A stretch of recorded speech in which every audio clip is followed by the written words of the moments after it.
understand why it is that you would say that the landlord must keep the lease, the contract in effect, even though it's terminated, but the tenant doesn't.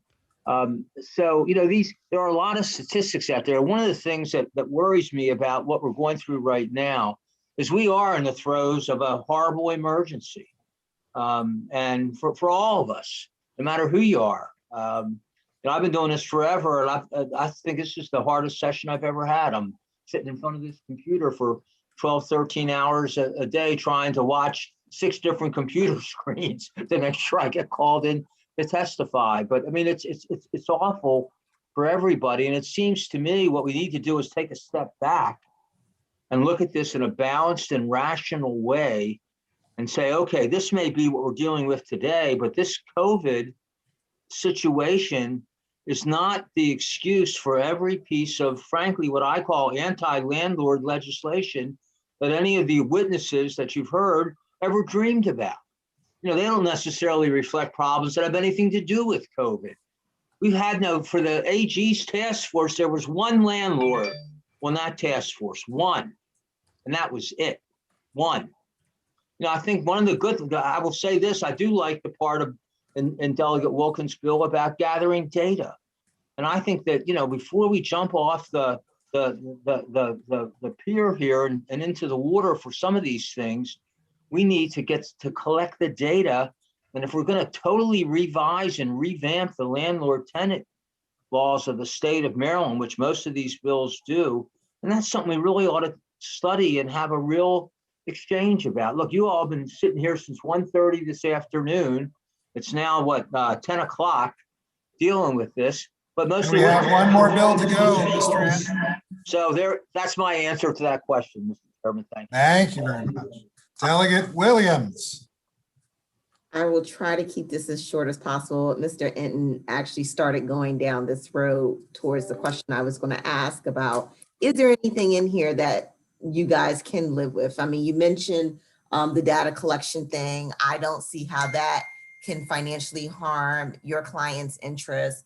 I mean, right. There's lots of other good things in here, like the eviction notice, for example, or the Know Your Rights program. I mean, those things don't cost you guys anything.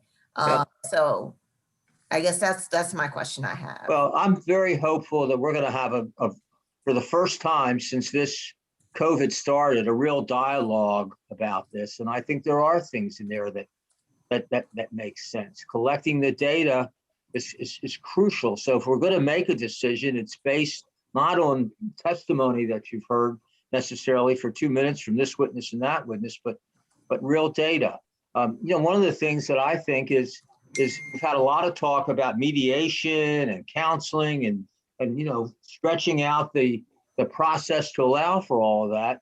We should take a look at the notices that right now, what's in the lease. I mean, many of the local jurisdictions require that with the lease, you attach to it a pamphlet that talks about, the lease and what happens if you default and where you can get counseling. I mean, the best thing in the world would be for, look, for us, anything that encourages the tenant to pay the rent and to work with the landlord. I mean, right now, the Montgomery County study estimates that in Montgomery County, it costs between $5,700 and $16,000 for a landlord once the property is vacated to rehab it, to comply with the lead paint law. But anything we can do to encourage tenants before they default, we should do, because you have to keep in mind, unlike any other provider of any other goods or services anywhere, we continue to provide that service even though we're not getting paid. We have no choice but to provide that service without getting paid until there's an order for eviction. And that puts us in a different world, and we need to try to recognize that and deal with it. We're not opposed to having some things go into effect right now, but I think we need to take a hard look at what we should do now and what we can try to do before a default occurs and what we can do in the future. Thank you. Are there further questions for the panel? All right, seeing none, that concludes the testimony. Questions for House Bill 1312? Thank you all very much. Now at 10:15, we are on our final bill with Delegate Juanita Fisher. Here she is. We're going to hear from Delegate Fisher for 3 minutes. Thanks, Mr. Chair. Sorry, Yeah, I'm going through to make sure I have a list here. Delegate Okay. Fisher, Matt Hill, Hannibal Kemmerer, Richard Montgomery. Those are the people I see. and Delegate Rosenberg, Mr. Chair. Highly unusual for another delegate to be testifying on a bill and being on a panel. Gee, it's 10:15 at night. I guess we'll Hi. Delegate Rosenberg too, and we will never have this happen again. We'll get 3 minutes. I understand. Well, I good love you all evening. very much. I know, Mr. Chair. Good Love evening you to all the- very much. Good evening to the House Judiciary Committee and the public that might be awake watching this hearing. My name is Delegate Juanita Fisher, and I'm happy to introduce HB 18, landlord tenant eviction right to counsel. You know, for me, and as you all know, this is the best bill because it was saved for last. And what is critical about this legislation is I would challenge anyone to go to court and represent yourself pro se. It can be very difficult.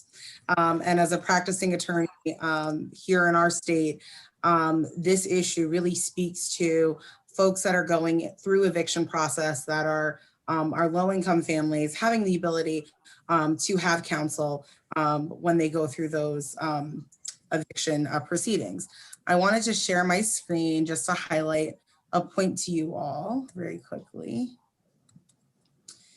So I wanted to sort of bring to the committee the civil rights aspect of this issue and why it's so important and dear to me.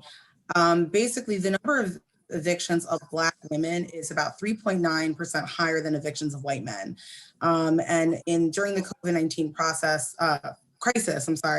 Black households in Maryland are likely facing an eviction action compared to 14% of white households.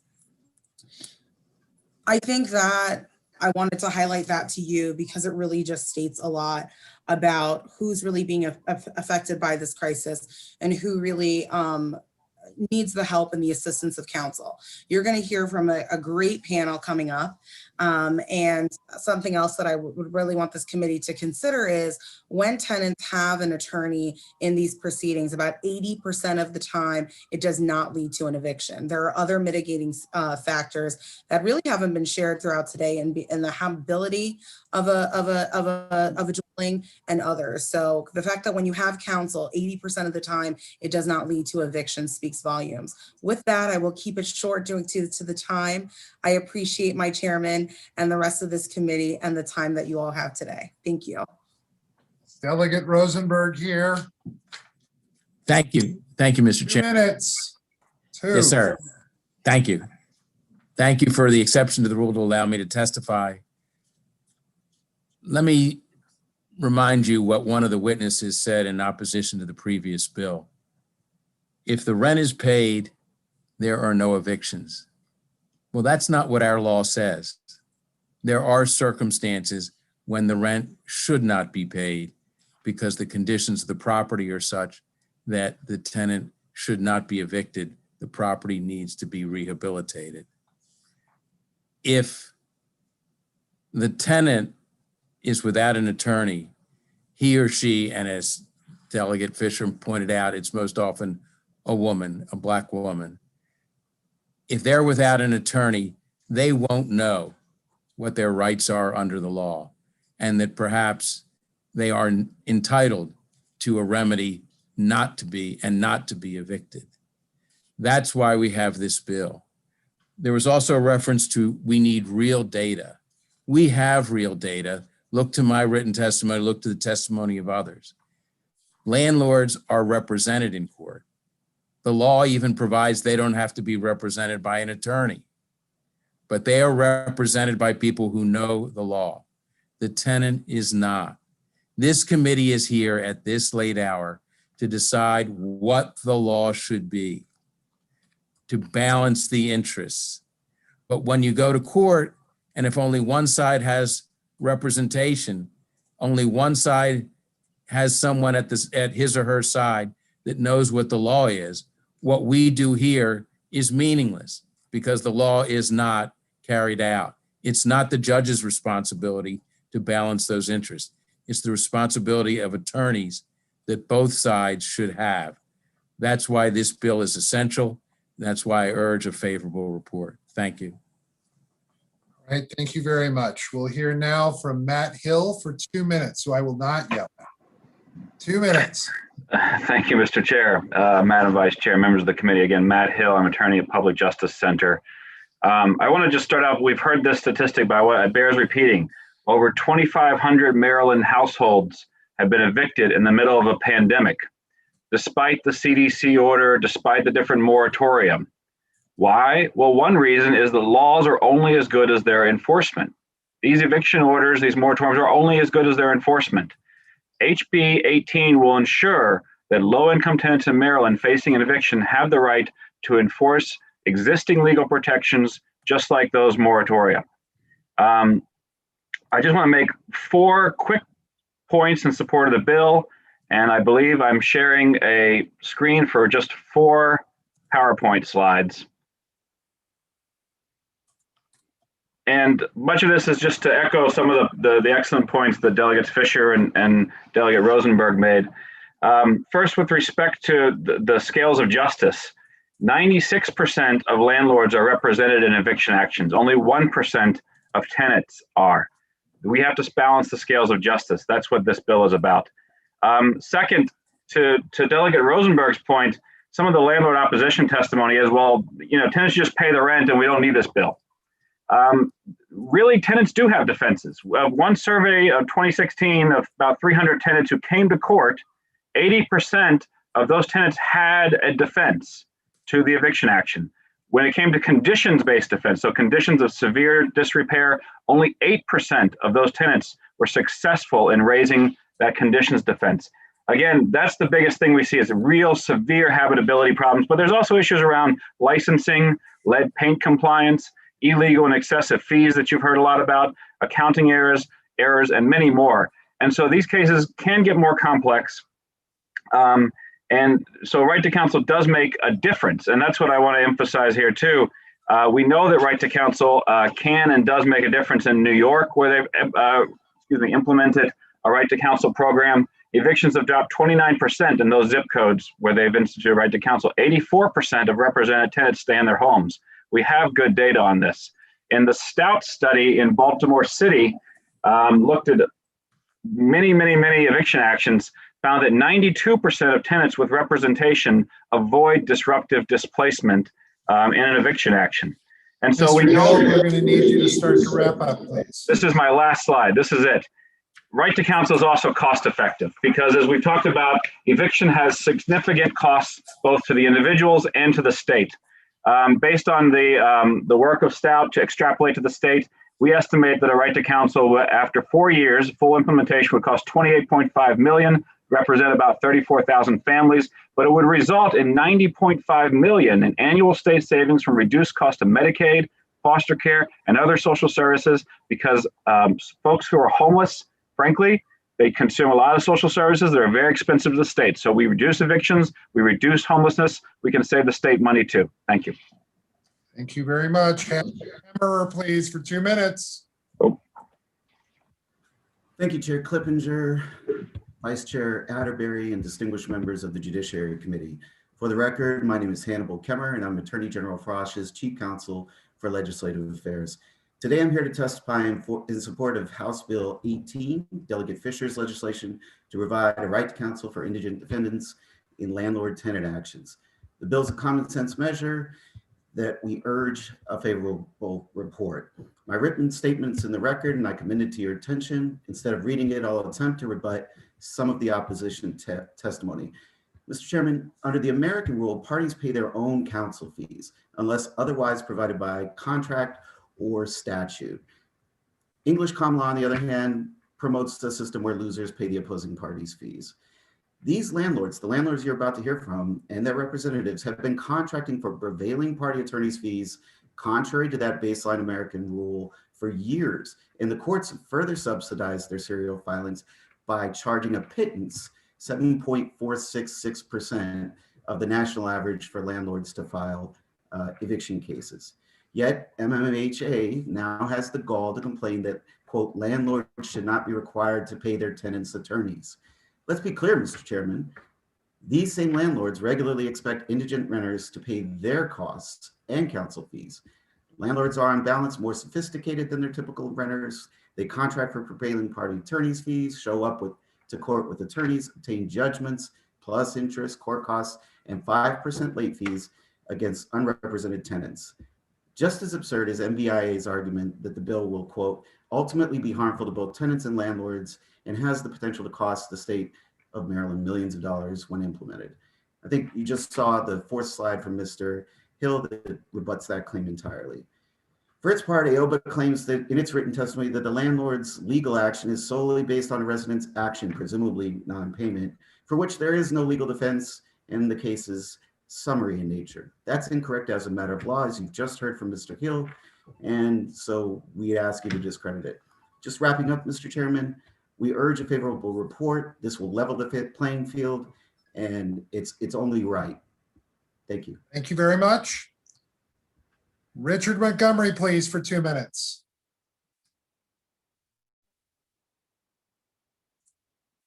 No Richard Montgomery in the waiting room. Okay. We're going to go ahead and take questions for this panel. Is there anyone who has a question for this panel? Delegate Malone is waving his hand, so we'll take Delegate Malone. Yes, this question is for Mr. Hill.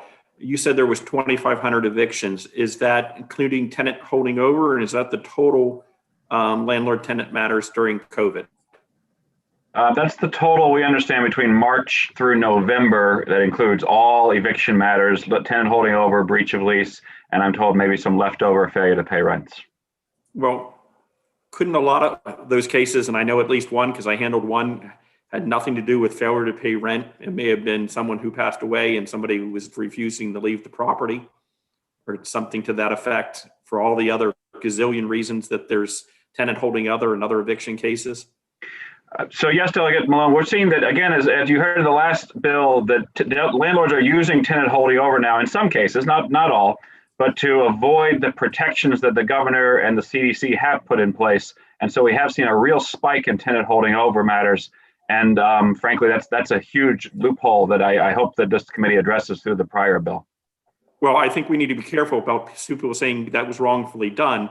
And the tenant holding over I did, the supposed significant other was refusing to leave the property after the owner of the property passed away, and the property then transferred by deed to a son, and they were refusing to pay anything and causing damage to the property, which to me was absolute justice, was for the then landlord to be able to pursue. And we heard lots of discussion about mediation and trying to resolve things. Great efforts went into those alternative methods, but unfortunately, this possible tenant, it was unclear what their status, was completely abusing the process. So I'm somewhat concerned about that 2,500 number being accurate, because I know in one case it absolutely wasn't accurate. So how do you know that 2,500 number is accurate based upon the fact that there's lots of other reasons let landlord-tenant actions go forward? Right. So the 2,500 number comes from the judiciary. There absolutely are other reasons beyond COVID and a loss of income related to COVID and a lack of rent payment that someone can be evicted for. That certainly does happen. But, I don't have the number offhand, but the number of tenant holding over cases has gone up. The percentage is dramatic year over year because landlords, again, many of the protections don't apply in tenant holding over cases. And so not all, but a significant number are using that THO process to avoid the COVID protection. Are there further questions for the panel? All right. Thank you all very much. We're going to keep moving, and I'm going to take them as efficiently as possible. So we're going to go, I think, with groups of 6, I think is the easiest way. So Joanna Diamond, Joseph Magar, Rachel Wolpert, Katie Davis, Molly Soloway, Deb Seltzer. Is Joanna Diamond on the call? There she is. I am. Good evening, Chair Clippinger, Vice Chair Atterbury, members of the committee. Thank you again for having me. I'm Joanna Diamond with Healthcare for the Homeless in full support of HB 18, which will hugely improve the health of Maryland individuals and families. As I mentioned before, as part of Healthcare for the Homeless's full integrated medical and behavioral health care, we do provide permanent supportive housing to over 400 people every year. And in an effort to ensure that all of our clients are safely and securely housed, we do strongly support HB 18. There is a direct correlation between a person's health and their housing stability.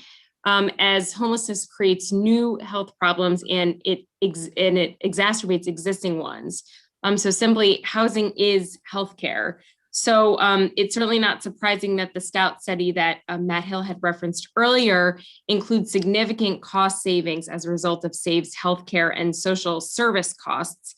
People experiencing homelessness both utilize hospital care more frequently than their house counterparts, and their stays in hospitals are longer due to the severity of their illnesses.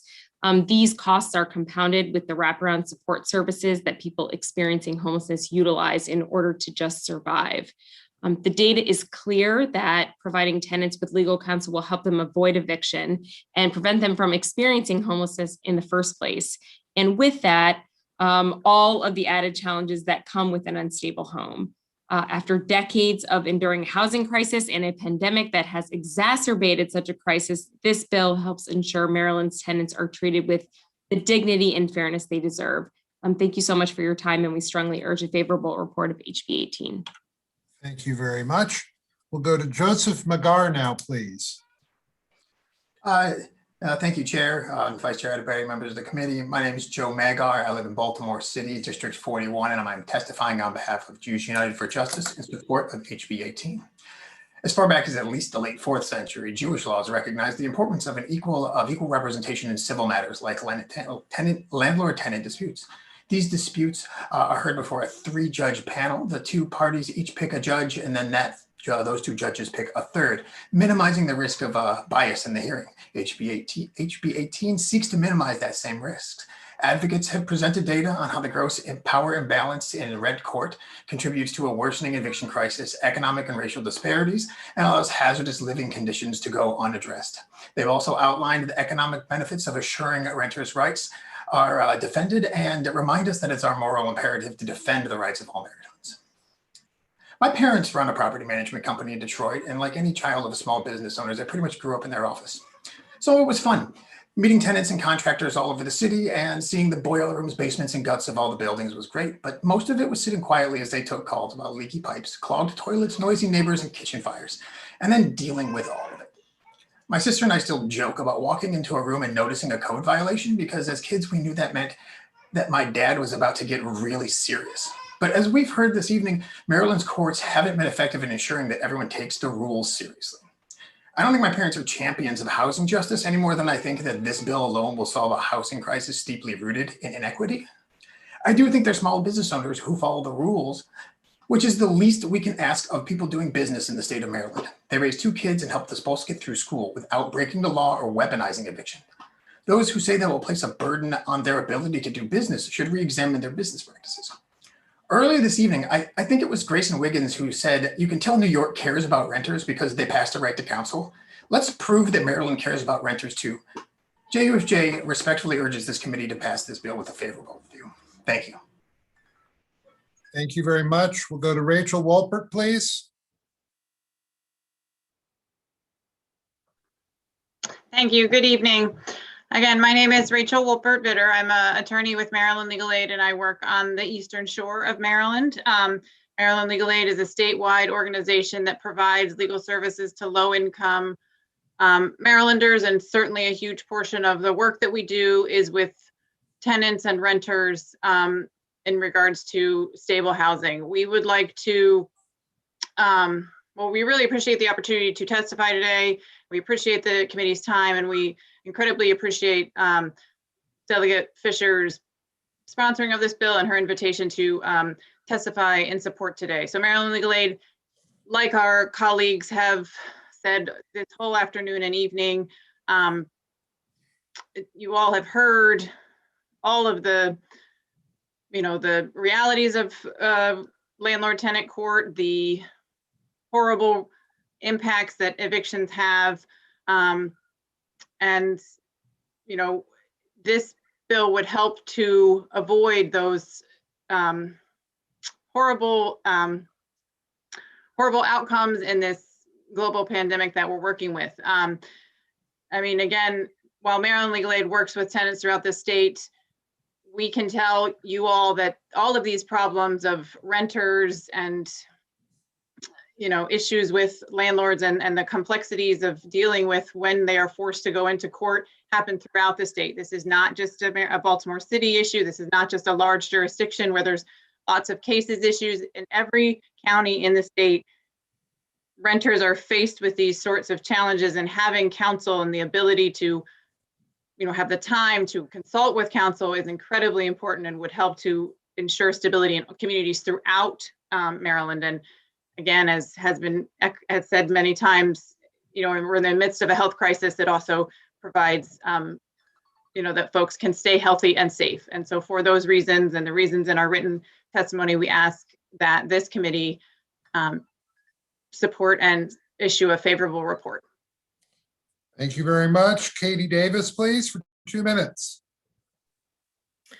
Thank you, Chairman, Vice Chair, and committee members for the opportunity to testify tonight. I'm Katie Davis, the Director of Pro Bono Resource Center's Courtroom Advocacy Project. As the pro bono arm of Maryland State Bar, PBRC is in a unique position to attest to the fact that it's possible to use private bar to provide representation for tenants, and that doing so will not only be a benefit to the tenants, but also to the attorneys themselves. In May 2017, with a grant from the Judiciary, PBRC launched the Tenant Volunteer Lawyer for the Day program in Baltimore City Rent Court. Since then, our staff has been working alongside volunteer lawyers to provide day of court representation to tenants faced with evictions. The Judiciary has embraced our program, recognizing its ability to increase the efficiency of rent court proceedings and to save the state money while helping prevent homelessness. While an eviction action may seem straightforward, as you've discussed at length today, that's not often the case. You've heard about many valid defenses that aren't just obvious to most tenants, and without the benefit of counsel, and the statistics supporting the difference that having counsel can make for tenants. Last year, 76% of our TVLD clients avoided eviction based on a defense raised by our staff or volunteer attorney. Those dismissals represent cases that shouldn't have been filed in the first place. Having representation can prevent evictions that the law says shouldn't be happening. There's a second side to the benefits of this bill. Utilizing volunteer lawyers alongside experienced staff attorneys can be an effective model. Our program was the first in the state to utilize volunteer and staff attorneys for day of court representation in rent court. Its success demonstrates that with appropriate organization and funding, staff and volunteer attorneys can work together on behalf of tenants. Since the program launched 4 years ago, we've trained over 170 volunteer attorneys, offered 575 clinics, and represented 1,546 tenants. 44% of those cases were handled by volunteers. We find that the volunteers appreciate that with our staff attorneys as mentors, they have an opportunity to give back. Their work allows us to be a force multiplier for clients in need. So we urge a favorable report on House Bill 18, which will allow organizations like ours to expand upon their proving success in this area. Thank you for your opportunity to testify this afternoon. Thank you very much. Molly Soloway, please, for 2 minutes. Thank you, Mr. Chairman, Madam Vice Chair, members of the committee. My name is Molly Soloway, and I'm a student attorney in the Public Health Law Clinic at the University of Maryland. I know it's late and you have my written testimony, so I'd just like to quickly address a few specific things. First, there's been some discussion equating impacts of the eviction process on landlords with the impacts on tenants. While the interests of both are undoubtedly significant, the impact eviction has on tenants is not only financial. Eviction completely disrupts tenants' lives. It has damaging physical, psychological, and social impacts. And the impacts extend to our communities as a whole. Housing instability makes it difficult for residents to invest in their neighborhoods, and eviction can rip apart the supportive connections that do exist. Second, there's been some suggestion that we might be moving too far in the direction of protecting tenants over landlords. But as Reverend Little and others have said, we're talking about protections for some of the most vulnerable members of our communities. When we talk about our neighbors who are facing eviction, we're not talking about people sitting on piles of money simply choosing not to pay rent. We're talking about people like some of the witnesses you've heard from this evening, making hard choices every day about whether to use the limited resources they have to put food on the table, to seek healthcare or preventative services, to pay the utility bill, or to keep a roof over their heads. At the very least, we have a responsibility to help these members of our community exercise their legal rights in court. Third, it's important to note that there's an important role for legal representation even when eviction is warranted. Lawyers can still help to mitigate the potentially devastating impacts of eviction. Fourth, and finally, I know that there are legitimate concerns about the cost of implementing this right, but eviction is a public health issue, and this is a public health measure. Like most public health measures, the cost savings won't be as immediate as the cost of implementation.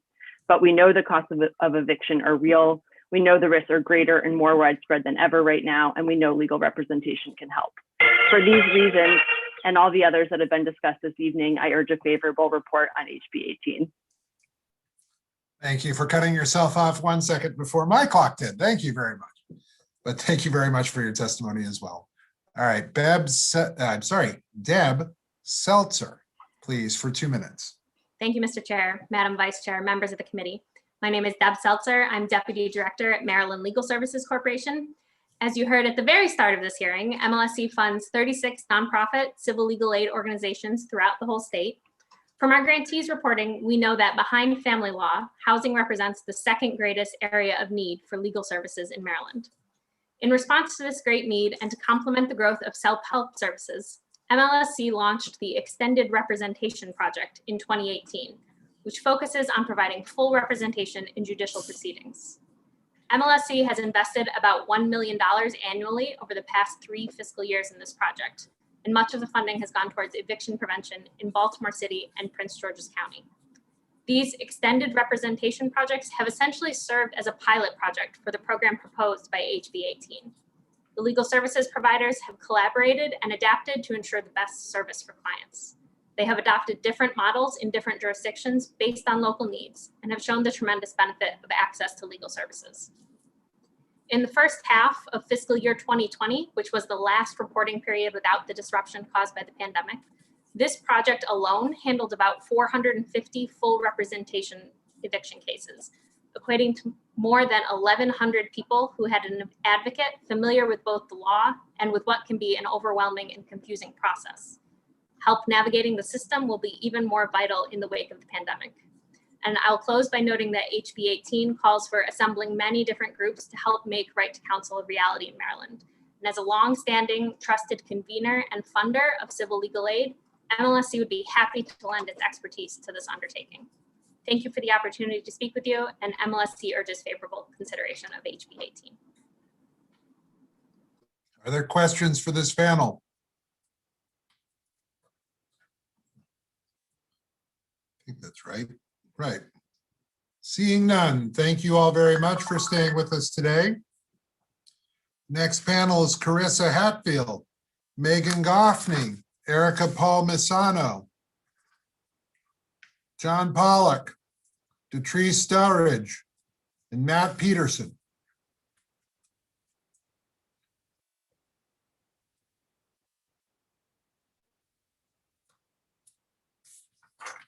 All right. Ms. Hatfield? Oh, I apologize. Sorry, my audio was not quite working when I got brought into the Zoom room. But you're there now, and that's fine. If you'd like to start, we'll go for 2 minutes. Thank you so much. All Good right. evening, Mr. Chair and members of the committee. Once again, my name is Carissa Hatfield. I want to thank you for your time and attention on all of these very important bills today. And now here we are on the final bill of the evening, HB 18.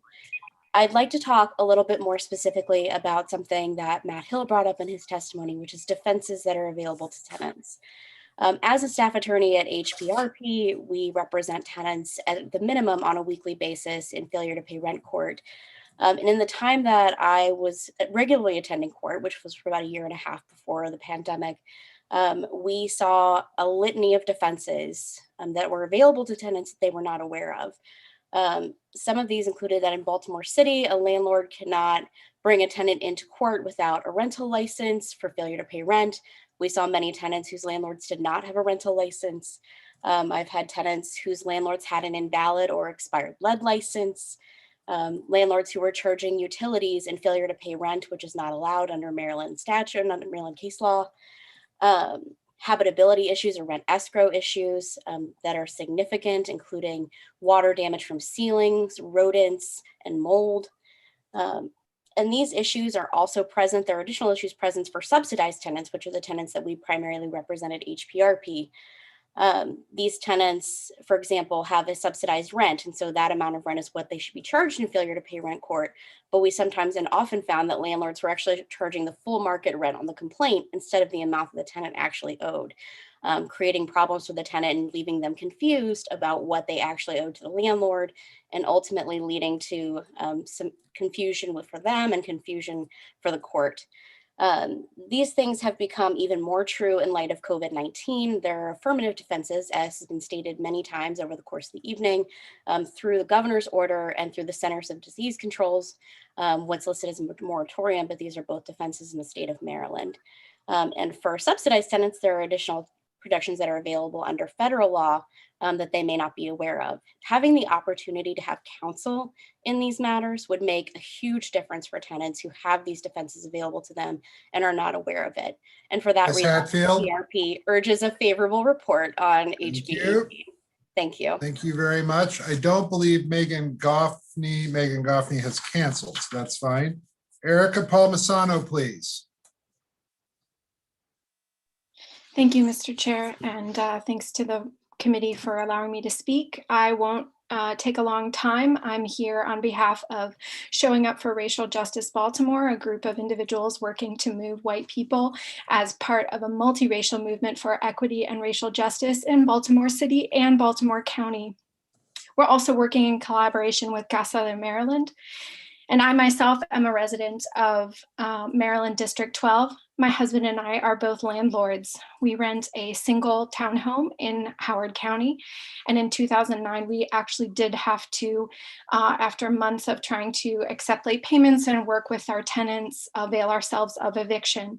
And we did that as a wrenching decision, as a last step, and really not understanding all of the implications that that would have on our tenants, which we have since educated ourselves on. And one of the single most important things that I learned was that while I had a property manager who was representing my interests in court, my tenants had no one, and that disturbs me. So I am here today to basically advocate that this should be an equitable situation, that both landlords and tenants should have access to the information that helps them make the very best decision for both parties moving forward. So I'm speaking in support of House Bill 18, and I thank you for your time. Thank you very much. We'll hear now from John Pollock, please. Thank you. Members of the Judiciary Committee, my name is John Pollock, and I'm the coordinator of the National Coalition for a Civil Right to Counsel. We support efforts around the country to establish a right to counsel in cases involving evictions. We're involved in the efforts in all 7 cities that currently have a right to counsel, and I'm here to provide some statistics. From the places where we have data currently, New York City, actually, the current figure is 86% of tenants are remaining in their homes. That's up from 84%. Eviction filings are down 30%, which really speaks to the impact that counsel is having on a systemic level. Defaults are down 34%. And 98% of the tenants who are represented in administrative termination of tenancy were allowed to remain in their homes. In San Francisco, 2/3 of the tenants with full representation have been remaining in their homes, and filings went down to 10% in just 1 year. And in the latest statistics from Cleveland, 93% of tenants avoided eviction or an involuntary move when they had counsel. Even beside the cities with that have a right already, we had statistics prior to that that have shown repeatedly that tenants with full representation are much more likely to stay in their home, twice as likely in Massachusetts, twice as likely in Hennepin County, Minnesota. And one of the really compelling statistics in Minnesota is that they were 4 times less likely to use a homeless shelter when they had counsel, which is extremely important to the cost considerations and the basic equity and humanity considerations as well. Stout, which you've heard about before, has done 4 major studies in cities across the country, and all of them have found that an investment in right to counsel would save money and that they would avoid disruptive displacement more than 90% of the time. The last thing I want to mention is that there are 7 states currently that have a right to counsel bill like this one, including Maryland. That's Connecticut, Indiana, Minnesota, Nebraska, South Carolina, and Washington State. There have already been hearings in Minnesota, Nebraska, and Washington State, and the bills in Minnesota and Washington State have already advanced out of committee. So there's a real race to see who's going to be a national leader on this, and we are hoping that that leader can be Maryland. Thank you very much for your time. All right, thank you very much. We'll be going now to Detrice Dowridge, and I understand that there is a video issue there. We will just hear from her for 2 minutes, and we will do the best we can. Ms. Dowridge? Yes, hello again, everyone. I'm sorry, I apologize for my video. I don't know what's going on. But yes, again, my name is Detrice from Right to Housing Alliance, and I also serve on the steering committee for Baltimore Renters United. I'm writing to testify in favor of the Rights to Counsel bill. We believe that this bill will provide relief for tenants who face injustice in rent court. For years, I have seen and worked with tenants who are afraid to face their landlord out of fear for retaliation and sometimes threatened with eviction. Sometimes threatened with eviction for standing up for themselves. I have also seen situations where if a tenant does defend themselves, they aren't always given a fair chance in court, even when the evidence clearly shows and supports that the landlord is wrong. Tenants should have the right to bring up a defense as to why their rent isn't paid. In some cases, there are situations where tenants are living in deplorable and unsanitary conditions, bad accounting practices, which I went through as a tenant, and just simply having the misfortune of having a slumlord who just wants to collect rent and have no interest in remediation or no interest in providing the tenant with safe and habitable housing. Most tenants avoid going to court and often give up because they feel, what's the use? The landlord will win anyway. But with an attorney by their side, it gives them a glimmer of hope that their voices are being heard. And thank you for hearing my testimony. All right, thank you very much. We'll hear now from Matt Peterson, please, for 2 minutes. Good evening, everyone. Thank you, Chair Clippinger, Vice Chair Atterbury. My name is Matt Peterson on behalf of the Baltimore Jewish Council in strong support of HB 18. The Jewish community believes that everyone deserves a safe place to call home. And we at the Baltimore Jewish Council represent an organization called CHI, which is Comprehensive Housing Assistance, Inc., which serves the residents of Northwest Baltimore City. And one of the resources it provides is assistance during evictions, and that includes representation in rent court. But as we've heard throughout the day, most tenants don't have that luxury. And this bill would, of course, provide that. And I just want to hope that you will take all the evidence that you've heard throughout the day into consideration, and we express our strong support and urge a favorable report for HB 18. So thank you so much. Are there questions for this panel?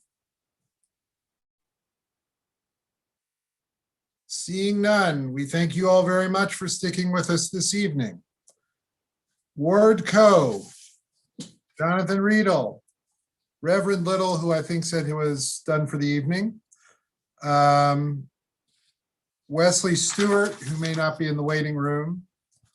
Tom Cole, Dr. Gwen Du Bois.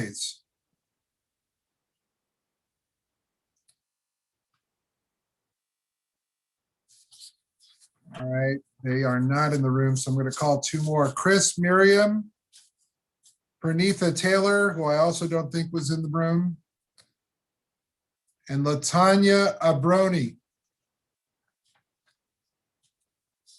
Just a heads up, in the next panel, we will have our translators and Spanish-speaking witnesses. Mr. Coe. In the room, so I'm going to call 2 more. Chris Miriam. Mr. Coe. Also don't think was in the room. And Latanya Coe. Hello. No, we're looking for Ward Co. If you're not Ward Co, you should mute yourself for now. It's coming on, okay. Mr. Co. Yeah, right. Mr. Co. Mr. Chairman, can you hear me? I can now. Go ahead for 2 minutes, please. Yeah, I apologize for that.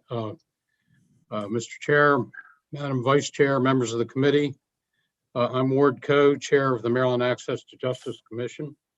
The commission strongly supports House Bill 18. We have long been committed to a civil right to counsel in Maryland in those categories of cases where basic human needs are at stake, such as the need for shelter, sustenance, health, safety, or child custody. Legal representation in these critical areas makes a difference. In fact, it is essential if we are going to deliver on our promise that we provide, as we say in our Pledge of Allegiance, justice for all. As just one example, the average tenant has no chance of mastering the complexities of the nearly 40 pages of statutory language in the real property article relating to landlord and tenant remedies and defenses. That is why unrepresented tenants invariably lose. In eviction-related matters, as you've heard, only 1% of tenants are represented, while 96% of landlords are. When tenants are represented, up to 92% can avoid disruptive displacement. Because of COVID-19, a cascade of evictions is coming. For public health reasons alone, the state needs to take steps to avoid or ameliorate it. Evictions will increase overcrowding, decrease effective social distancing, and impede our progress in arresting the pandemic. The CDC and researchers at Johns Hopkins, UCLA, UCSF, Boston University, and Wake Forest found that lifting moratoriums in 2020 increased COVID-19 cases and deaths. Unnecessary evictions have to be avoided, and providing a right to counsel can help accomplish this. The time for action is now. The Maryland Access to Justice Commission respectfully urges the committee to deliver a favorable report on House Bill 18. Thank you very much. We're going now to Jonathan Riedel. Thank you. Good evening again, Chairman Clippinger and members of the committee. My name is Jonathan Riedel. I'm a legal fellow at CASA. CASA is the largest immigrant services and advocacy organization in Maryland. As I mentioned earlier, tens of thousands of CASA members are renters, and many who are unfortunately facing eviction. I want to take a moment to talk about the immigrant experience of landlord-tenant court, which I think sometimes gets lost. Our members are in a unique position to be exploited by landlords, which may not be among our attendees here, but they are in a unique position. They're afraid to go to court without a lawyer. Our legal system is completely foreign to them. They did not grow up watching Law and Order. They're afraid of ICE arrests near courthouses, and they don't always speak English. And so when they're excluded from government relief, they don't have money to pay a lawyer. They may lose even when they've done absolutely everything right. And so immigrants are at a tremendous disadvantage in eviction proceedings, and this bill will help remedy that a little bit. I want to point out that statistic again, people opposing this bill have argued that 98% of the docket is failure to pay rent cases. There's some certain debts. There's, quote, no affirmative defense. And that is just simply not true, as some of our other partners in this hearing have said. Renters do have many meritorious defenses to a non-payment case. Landlords are imperfect. They keep inaccurate records sometimes. And so tenants who have paid have that defense. It sometimes takes lawyer work to prove that. Second, the tenant may have left the apartment. Landlord-tenant court is not about collecting money. It's about possession of the unit. And so a tenant should win if they've left, but they frequently get a judgment against them when they don't show up to a hearing for an apartment that they've vacated. And that has collateral effects. It damages their credit. It damages their ability to rent in the future. And they've not done anything wrong. Third, tenants have the right to safe and sanitary habitable housing. And I will say that the vast majority of tenants I talk to who are facing an eviction for failure to pay rent complain about serious health and safety violations. Bed bugs, roaches, mice, mold, flooding, electrical hazards, non-functioning appliances, you name it. These are Mr. valid Riedel, defenses in please. court, and they don't often get raised. So thank you very much. When you hear landlords say it's just a simple debt, that's rarely true. The truth is complicated. It needs a lawyer. We ask for a favorable report. Thank you. Thank you very much. I think Reverend Little again said that he was not going to be coming back, which with no disrespect to Reverend Little or he to us. Wesley Stewart is not in the waiting room. So we're going to go now to Tom Cole, please. Thank you, Tom Cole with Strong Future Maryland. We have written testimony submitted to the committee with additional data that may be of interest to you. This is the law that makes sure all of the other laws matter. If you don't have representation for those making 50% of AMI or less, those laws that you all very deliberately evaluate in terms of tenant protections and making sure landlords are complying with the licensure that you require of them, those laws lose their efficacy. You end up having defaults instead of representation and a deliberation over whether or not a lease has been breached that merits eviction. Lawyers don't have any magic powers. They're not going to change a meritorious eviction and make sure that does not go forward, but rather they make sure that the tenants' laws and rights that they do have are enforced. I think there's a somewhat cynical note in the sentence in the fiscal note stating that one of the costs of this legislation may be that tenants actually have the opportunity to contest their eviction as opposed to having a default. I don't think those are cost savings that we want. We want tenants to have rights. We want tenants to have those rights protected. And again, this is for those making 50% AMI or less. These are exactly the type of people that are the most vulnerable to disaster upon eviction. So Strong Future Maryland would strongly urge a favorable report on this legislation. And again, this is the law that makes sure all the other laws matter. So thank you very much for your time and thank you for this day. Thank you very much. Dr. Gwen Du Bois.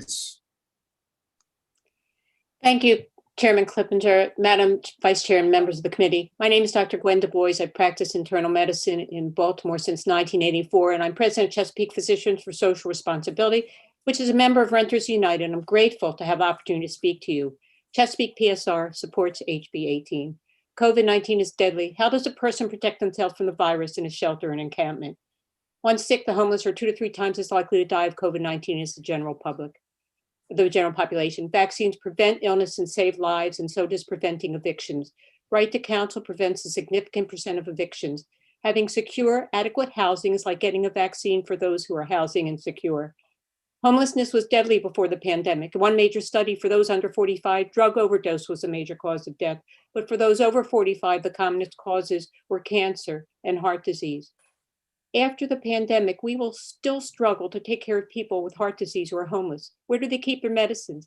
How can they make sure they get all their pills, get refills on time, pay their copays, eat low sodium diet, get to their doctor's appointments? If they have cancer, how do we make sure they get diagnosed while they're still treatable? How will they get to their radiation appointments, get chemotherapy, avoid infections when they are immunosuppressed? Where do diabetics keep their insulin if they even can afford it? Their needles, their glucometer, monitor their sugar. How are we to reach patients if their life-threatening lab results come back? In Baltimore, the typical tenant in rent court is a Black woman, often with children. What are we doing to these children besides making it more difficult for them to succeed in school with multiple moves? Families get pushed into more and more substandard housing.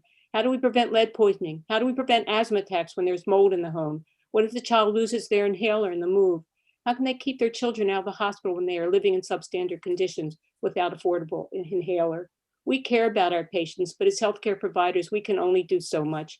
I urge you on behalf of Chesapeake Physicians for Social Responsibility, pass HB 18 and other fixes to rent court that we might stop this epidemic of evictions, cause so much suffering, illness, and death. Thank you for staying. Thank you very much. We'll go now to Chris Merriam. Hello, everyone. Mr. Chair, members of the committee, thank you so much for your hard work today. It's been a long day. I'll make it brief. I am a Baltimore City landlord, as previously noted. Less than 5% of renters are represented in rent court. This legislation would help balance the scales, providing low-income tenants with legal counsel to help them navigate the opaque and unfair process that currently exists, which I hope this body will also seek to change in other ways. When renters have legal representation, variety of studies and programs from other regions shown that it decreases, the numbers of evictions significantly, which is in everyone's best interest, including the landlord. Eviction is a cruel, traumatic process that has devastating impacts for the affected individuals and families, but also for their communities. And the disparate impact of eviction should also concern us. The vast majority of those evicted in our state are Black women. As a small landlord, I believe that it is important for people renting to have support in maintaining their housing, an essential basic human need, not to have greater advantage over landlords, but to have equal standing in court. Our process should be fair and equitable. It fails to be either at the moment, and providing renters a right to counsel is a significant step towards righting that wrong. I respectfully urge a favorable report on HB 18.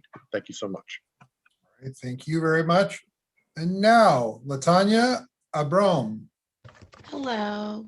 For 2 minutes. Thank you very much. Good afternoon, Chair, Vice Chair, committee members, for your leadership on this bill. My name is Latanya Abram, and I lived in Sky Properties in Silver Spring from January the 10th until February the 20th of last year. I was without heat. My first complaint to the property manager every day, but they ignored my complaint, saying they would fix it the next day, but did not. I had to use the stove and space heater to keep warm. I contacted the code enforcement, who demanded the heat be fixed. The property manager told me also that the problem would be fixed the next day, but when code learned that it was not fixed a week later, they threatened to fine the property. The heat was finally fixed in late February. Later, property staff attempted to enter my apartment to repair a damaged wall that pre-existed my tenancy.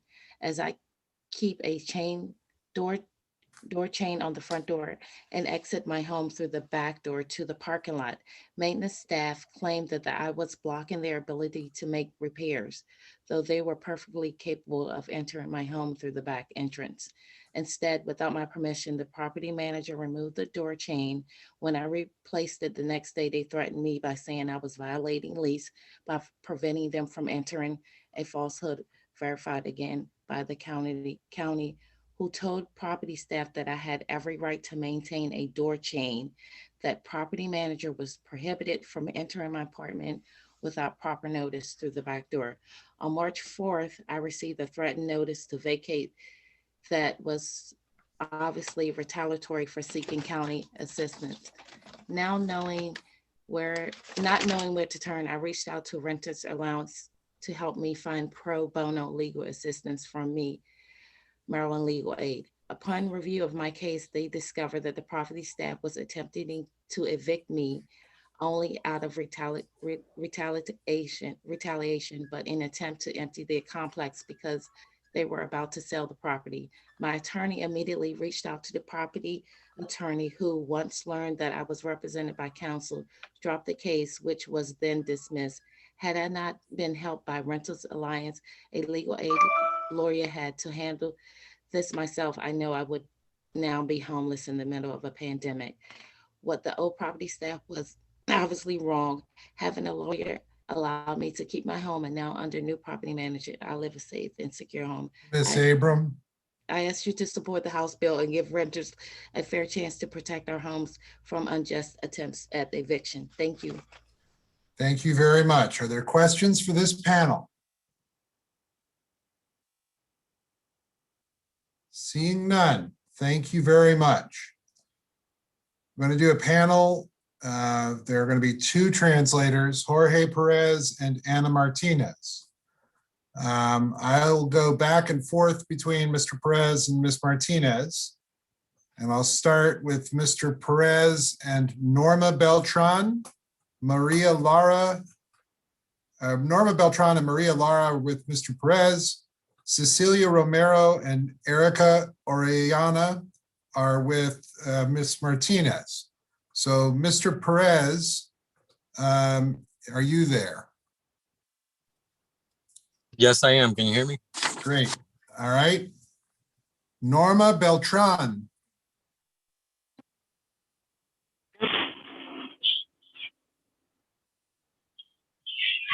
Norma, ¿llamada?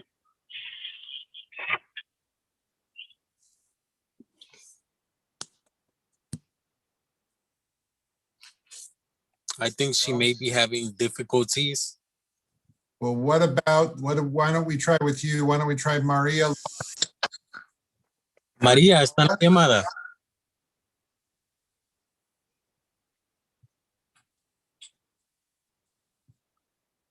Hola, María, está en la llamada.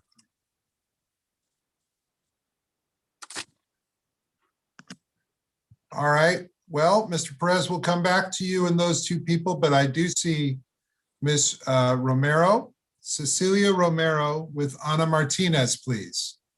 Ms. Martinez, are you there? Yes, I'm here. That's great. What's the translation? All right. I see Cecilia Romero. We'll call on her. Cecilia Romero, please. Cecilia, ¿puede hablar?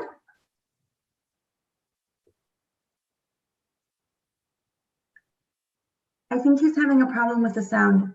Cecilia? She is connecting now. Hang on.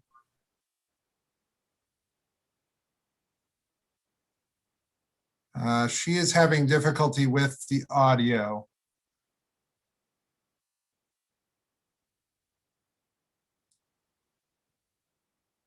All right, she has backed out, but now we're going to go back. We see Norma Beltran. Hola, Norma, ¿me escucha?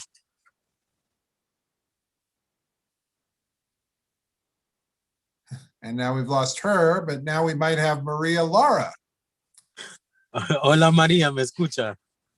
Digo Norma. All right. María, usted está en la línea. Perfecto, she's in.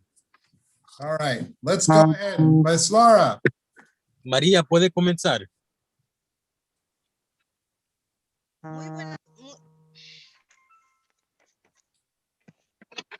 Muy buenas noches. Mi nombre es María Lara, soy salvadoreña. Vivo en el condado de Spring George. Soy miembro de casa y del comité de vivienda del complejo Bedford y Victoria Estecho. Hello, good evening. My name is Maria Lara, and I am Salvadoran. I live in Prince George's County. I am a member of CASA and a part of the rent strike committee of the Bedford and Victoria Station Apartments. María.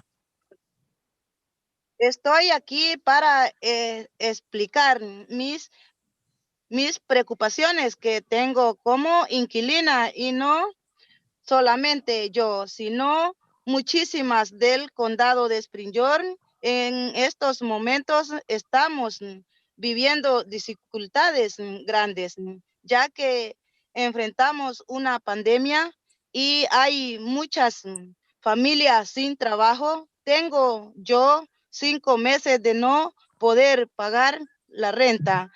He vivido más de 12 años sin fallar mi renta hasta esta pandemia. I am here to express my concerns and talk about many here in Prince George's. I have been living here 15 years without ever owing my rent. This is the first time, and that's because of the pandemic. This is a concern that not only I have, but everyone in my community, especially here in Prince George's. María? Me siento preocupada con esta gran deuda. No puedo dormir pensando que de un momento a otro pueden sacarme junto con mi hija de 10 años. Me siento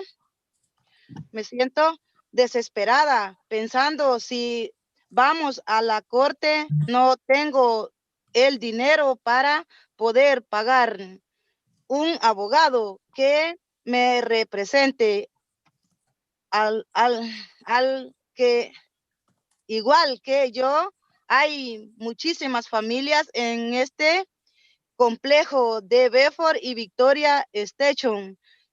Hay más de 100 familias que tenemos que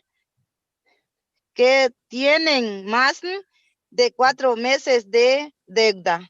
Yo sé porque soy parte de un comité de 15 personas de este complejo. A cada 2 semanas tenemos reunión con 100 personas afuera para hablar sobre cómo sobre nuestras preocupaciones de vivienda y hablar sobre cómo podemos conseguir ayuda. I find myself worried with all this debt.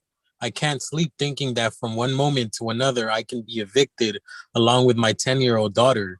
I feel desperate thinking if we are going to go to court, I don't have the money to pay for an attorney to represent me, and neither do a lot of other families in this apartment complex of Bedford and Victoria Station. There are more than 100 families that have more than 4 months worth of accumulated debt. I know because I am part of a committee made up of 15 people from this apartment complex. And every 2 weeks, we have meetings with 100 people outside to talk about our concerns and about our living conditions and to talk about how we're going to get help to pay our debt. Maria? Es por eso que estoy ante ustedes, legisladores, para pedirles que nos apoyen con pasando una ley, dándonos garantizar que habrían abogados proporcionados por el Estado que no nos cobran que son representándonos a la hora que vamos a estar en la corte. Si no, sin un abogado nos encontramos solos y frustrados y tenemos miedo de presentarlos a la corte. Realmente el miedo de estar solo es Mr. Perez. razón que a veces mis amigos no van a la corte en el auto de viviendas. Okay, Thank Maria. You're going to need to translate this and then I have to stop her. Okay. It is for that reason that I am here before you, the legislators, to ask that you support us by passing a law that will guarantee lawyers provided by the state to represent us when we go to court, and no charge to us. Without any attorney representation, we find ourselves alone and frustrated, and we would be afraid to present ourselves at court. Honestly, the fear of just going alone is the reason that at times my friends go to court when it is related to housing. Finally, I want to ask that you don't forget that we are going through difficult times and that we have a lot of people in you all as the people in power. We trust you. We trust that you will be able to help us as renters, and we would be very grateful to you and praying to God. Many blessings to each and every one of you. Thank you very much. Gracias, Maria. Thank you very much. Just as we go forward here, what I'm doing is normally the period of time is 2 minutes. Obviously, with the translation, it's not fair to keep it to 2 minutes because it takes time to translate what is being said. So I'm making these 4 minutes so that she has 2 minutes to talk and we have 2 minutes to hear the translation. So that is what I'm aiming for going forward, Mr. Perez and Ms. Martinez. And with that, I believe we have Norma Beltran available with Mr. Perez. Ok, Norma, es su turno y tiene 2 minutos para decir su testimonio. Por favor, comience. Si está en mudo, apriete el micrófono abajo para quitar el mudo. She might be on mute. She might be on mute. Señora Beltran. Sí. There we go. Ahí está. Now she's herself. Norma, veo que apretó el botón del mudo otra vez. Si lo puede apretar para escucharla.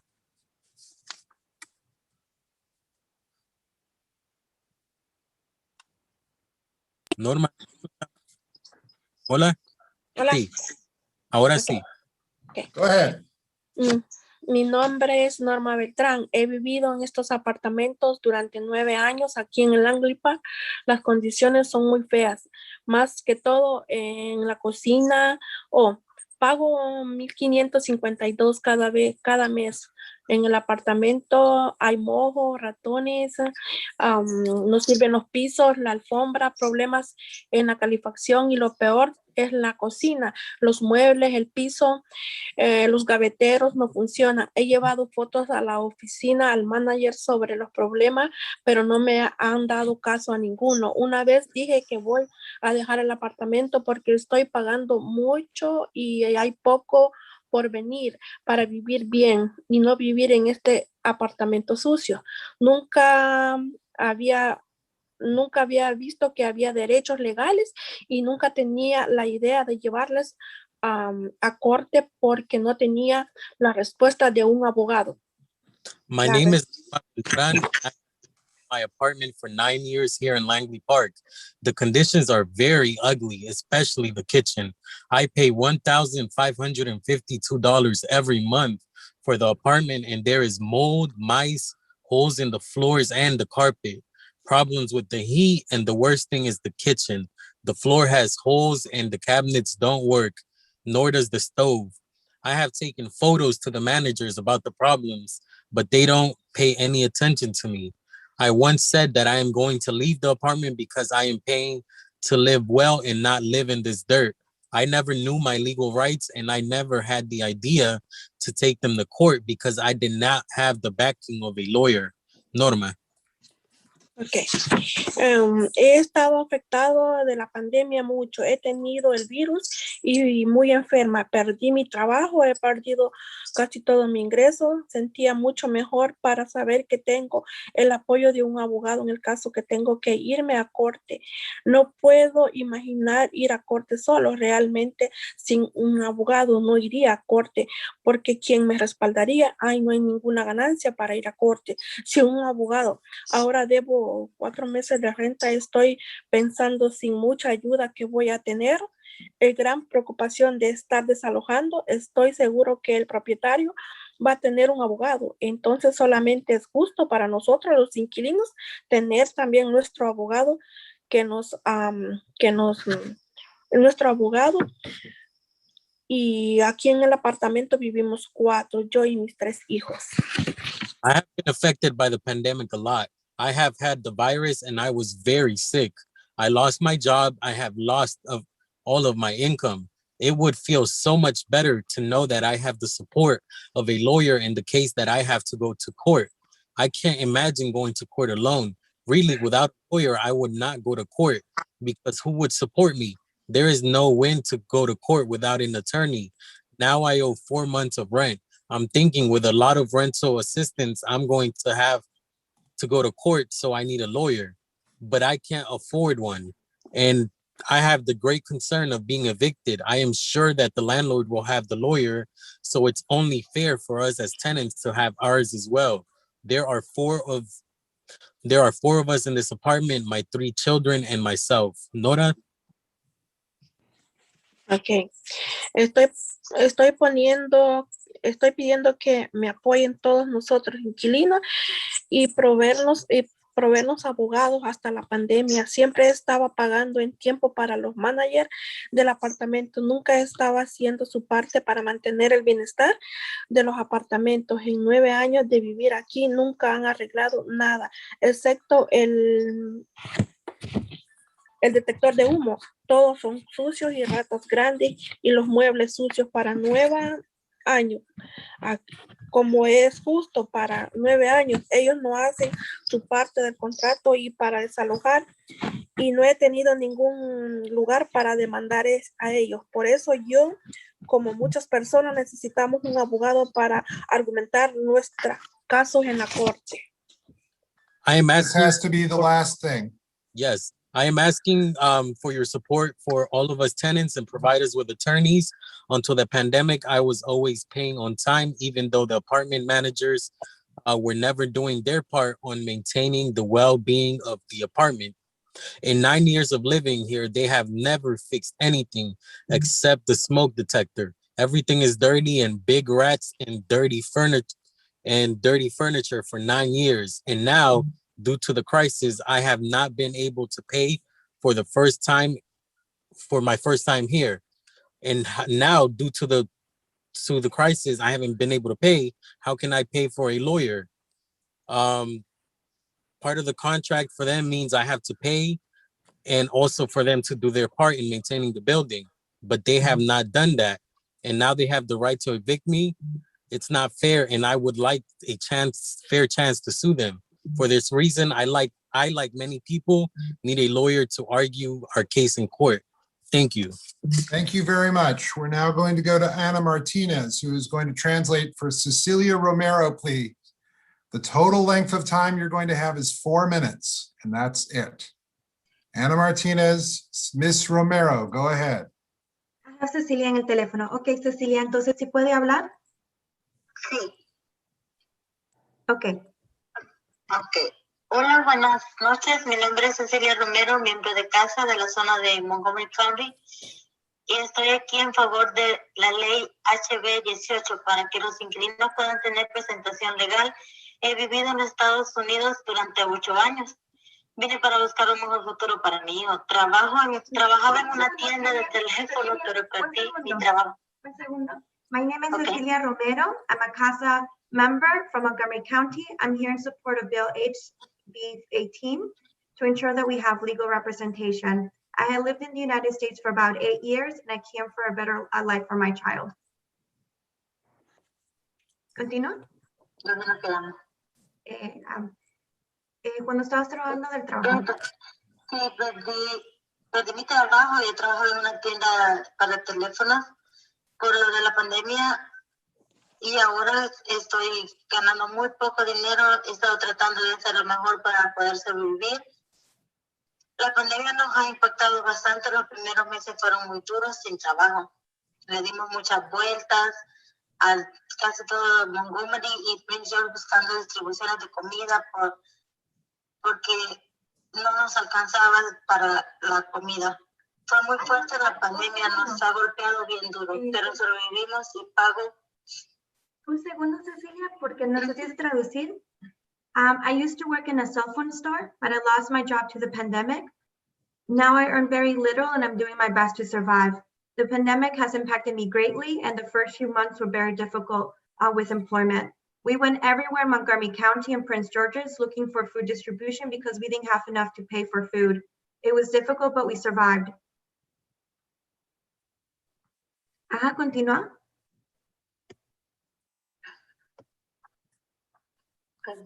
No, pero sí, disculpe, Cecilia. Sí, ¿continúo? Sí. Ok. Todo fue fuerte desde la pandemia, nos golpeó bien duro, pero sobrevivimos. Yo pago taxes en Maryland y no tengo acceso a beneficios. Vivo con mi hermana, su familia, y no he podido pagar mi porción de renta. Tengo la suerte de que mi hermana ha podido mantener nuestro hogar. Me da tristeza por las otras personas que están en la misma situación. Están en riesgo de perder su hogar. Muchas personas están sufriendo la pandemia. Otras han muerto y que están en riesgo de perder sus hogares. Porque viven en las calles con frío. I have paid my taxes and I do not have access to benefits. I live with my sister and her family, and I haven't been able to pay my portion of the rent. I'm fortunate that my sister has been able to support the cost of her home, but it saddens me how many people are in our situation with the risk of losing their homes. So many people that have suffered during this pandemic, so many that have died, risk of losing their homes or on the street because they're cold. Les pido que nos escuchen, que haya protección de vivienda para las personas más vulnerables, tanto gente que no pueden hacer el pago. Les pido que pongan su mano en el corazón y que hayan las protecciones adecuadas y representación legal para que no hayan desalojos en nuestra comunidad. Muchas gracias. Dios les bendiga. I ask you to hear us. So many people have suffered during this pandemic. And I ask you to hear us, that you provide housing protection for the most vulnerable, especially with so many people that can't pay the rent right now. I ask that you put your hand on your heart and that you provide adequate protection and access to legal representation to ensure that community members are not evicted. Thank you, and may God be with you. Thank you very much. Is Erica Orellana there?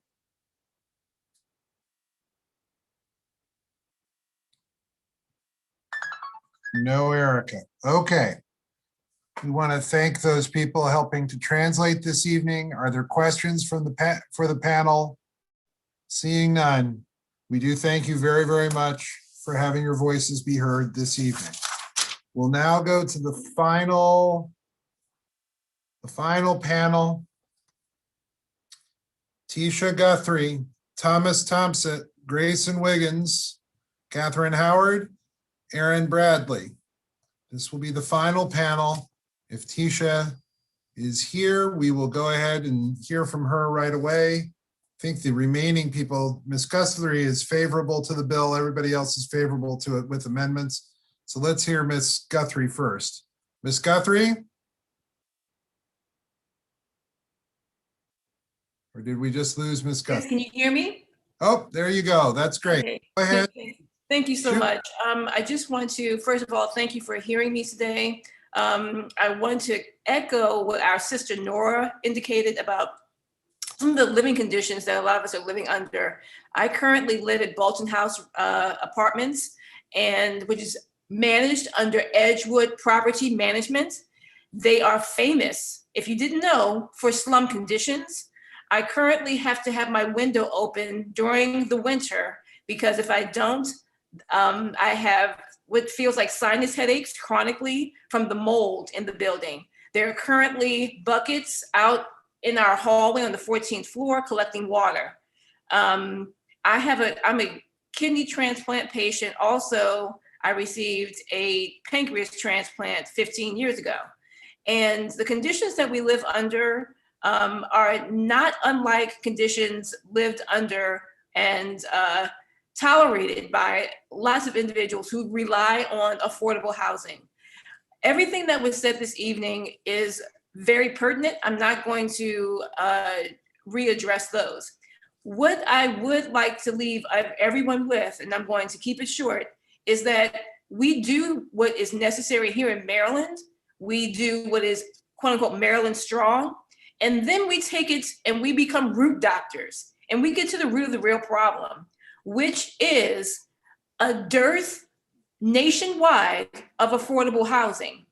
When people like Sister Nora live in conditions like she's living in, $1,500 a month, she probably stays there because there's nothing more affordable for her. This country has not done its due diligence to provide affordable housing. It's since the Great Depression, that's when we really started taking onus of what we should be doing for our people. But in the 1960s and the 70s, the country started dropping the ball. And we need to start being more courageous. We need to stop being so risk averse, and we need to hold our country accountable. So thank you very much. Let's do it, and then let's take it to the next level. Thank you. Thank you very much. Thomas Thompson for 2 minutes, please. Thank you. Good evening, Mr. Chair, Madam Vice Chair, members of the committee. Thomas Thompson on behalf of the Maryland Multi-Housing Association. We are in support of House Bill 18, and we do look forward to working with the sponsor and other stakeholders on refining the bill. I just want to point out the preamble to this bill. It's page 2, lines 30 to 33. I will not read those lines, but I'll read the last part of it where it says the state shall provide such representation to tenants to assist in the fair administration of justice. That's what we agree with. We believe that this is such a noble public policy that it should be state provided. That's what the American Bar Association decided back in 2006, and we would like the bill to be clear as to that, so we submitted an amendment. Obviously, this is of value to the state, as you've heard other witnesses say that your return on investment is around $70 million a year, so this would be money well spent by the state. We also asked the committee to reevaluate how you're going to establish the program, and we'd like you to look back at how you did that with the Maryland Public Defender's Office. the way this bill is currently constructed, we're concerned that all the power is concentrated with the Attorney General's office, and there's no legislative oversight whatsoever. And when you created the Public Defender's Office, you had legislative oversight that allowed for you to intervene if things went awry. And so that doesn't exist here, and we would just ask this body to look at that as well. Finally, we would ask you to look at the Right to Counsel Eviction Task Force. It's lacking housing providers. And though housing providers have been much aligned this evening, there are very good housing providers out there, and they can provide industry practice, rental trends, insights that would be very valuable to this committee and those trying to institute it. And for all those reasons, we support the bill and ask you to consider our amendment request. Thank you. Thank you very much. Grayson Wiggins for 2 minutes, please. Hey, Mr. Chairman and members of the committee. Grayson Wiggins on behalf of MMHA. As Mr. Thompson noted, we are favorable with amendments. The critical piece for us is that though we are generally supportive of the program, we just do not want it to be funded on our backs. The good thing is that we heard a lot of testimony tonight about the bill, and I think save for one person, no one spoke to or called for us to pay for the program. Additionally, as Mr. Hill noted, the program should pay for itself. And so we do have amendments in our written testimony. I would just ask consideration. I would also thank the sponsor of the bill for meeting with us before the hearing, and we look forward to working with her to discuss the bill further. Thank you. Thank you very much. Ms. Howard, Catherine Howard. Yes, thank you very much, Mr. Chair. Kathy Howard, representing Regional Management Inc., a member of MMHA.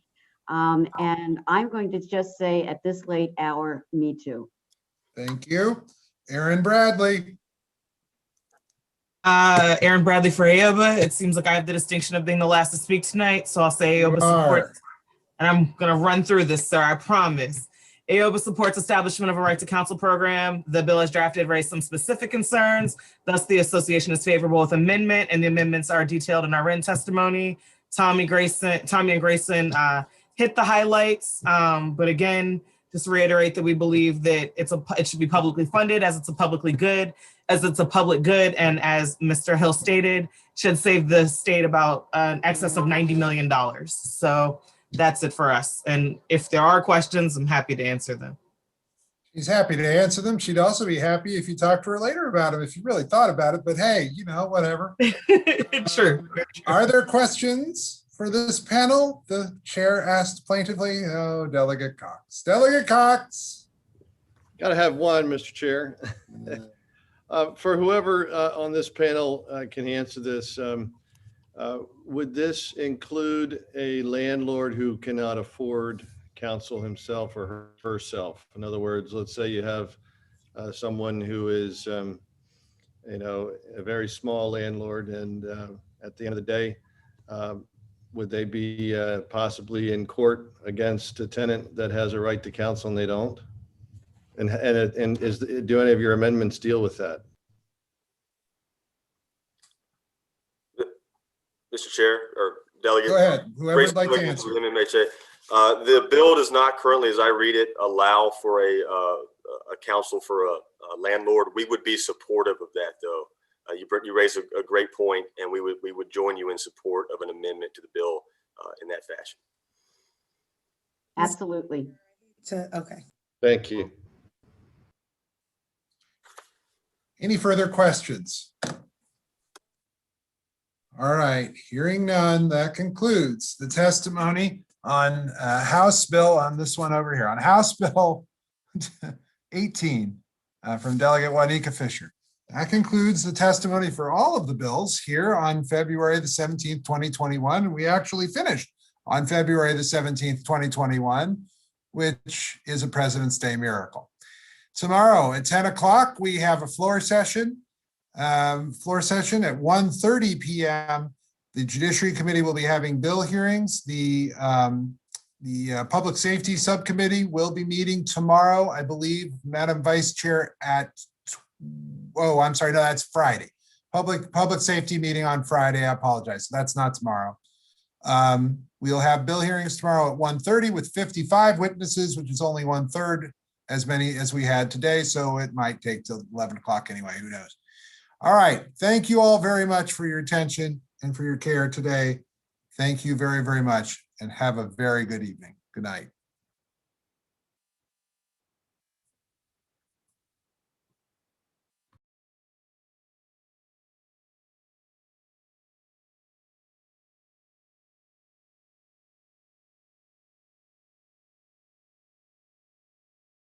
Go.